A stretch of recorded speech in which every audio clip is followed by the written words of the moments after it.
We spent less than $20 on seeds, not expecting much more than a small experiment.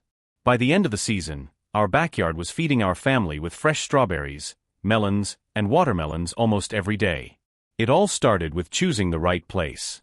Even a small space can become productive if it receives enough sunlight. We looked for an area that stayed bright for most of the day, with good air circulation and enough room for the plants to spread naturally. Once the location was defined, the focus shifted to the soil. Good soil is the foundation of everything. The ground was cleared of weeds and any debris, opening space for new growth. After that, the soil was loosened deeply so roots could expand without resistance. To bring the soil to life, organic matter was added. Compost and natural material were mixed in, improving both fertility and structure. This step made the soil capable of holding moisture while still draining properly, which is essential for healthy fruit development. With the soil ready, planting began. Strawberries were planted first. They were placed with enough spacing to allow airflow, and their crowns were kept just above the soil surface. These plants would later provide continuous harvests throughout the season. Next came the melons and watermelons. Because they need more space, they were planted in areas where their vines could spread freely. Small planting mounds were formed to improve drainage and give the roots a strong start. After planting, everything was watered gently but deeply. This helped settle the soil around the roots and allowed the plants to begin adapting to their new environment. In the first days, the garden looked simple and quiet. Small plants, open soil, and no visible results yet. But below the surface, roots were already developing. As the days passed, the first signs of growth appeared. Strawberry leaves expanded quickly, forming low green clusters. At the same time, melon and watermelon vines began stretching across the soil, searching for space and sunlight. Sunlight became one of the most important factors. Each plant depended on it daily. With enough light, the garden started to gain strength and structure. Watering followed a balanced routine. Instead of watering every day, the soil was kept consistently moist, encouraging deeper root growth. This made the plants more resilient over time. To protect the soil, a layer of mulch was added. Dry leaves and organic material covered the ground, helping retain moisture and regulate temperature. As it slowly broke down, it also fed the soil. Weeks went by, and the transformation became clear. What once looked like empty ground was now filled with life.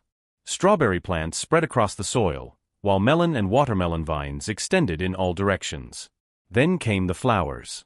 Small white flowers appeared on the strawberry plants, while larger yellow blooms formed along the melon and watermelon vines. These flowers marked the beginning of fruit production. With natural pollination, the flowers slowly turned into fruit. Tiny green strawberries appeared first, hidden beneath the leaves. Soon after, small melons and watermelons began forming along the vines. At the beginning, they were small and almost unnoticeable. But day after day, they grew larger, fueled by sunlight and the energy stored in the soil. The garden entered its most exciting phase. Strawberries began ripening quickly, turning bright red and ready to harvest. At the same time, melons and watermelons continued developing, growing heavier and larger on the vines. Harvesting strawberries became part of a daily routine. Each day brought new ripe fruit, fresh and ready to eat. Meanwhile, the larger fruits required patience. Melons and watermelons took longer to mature, but their growth was steady and visible. As the weeks continued, the first melons were ready.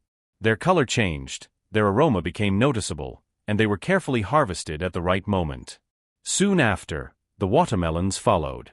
Large, heavy, and full of juice, they represented the peak of the garden's production. By this time, the system was working exactly as planned. Strawberries provided continuous harvests, while melons and watermelons delivered larger, less frequent but highly rewarding results. Together, they created a balanced cycle of production.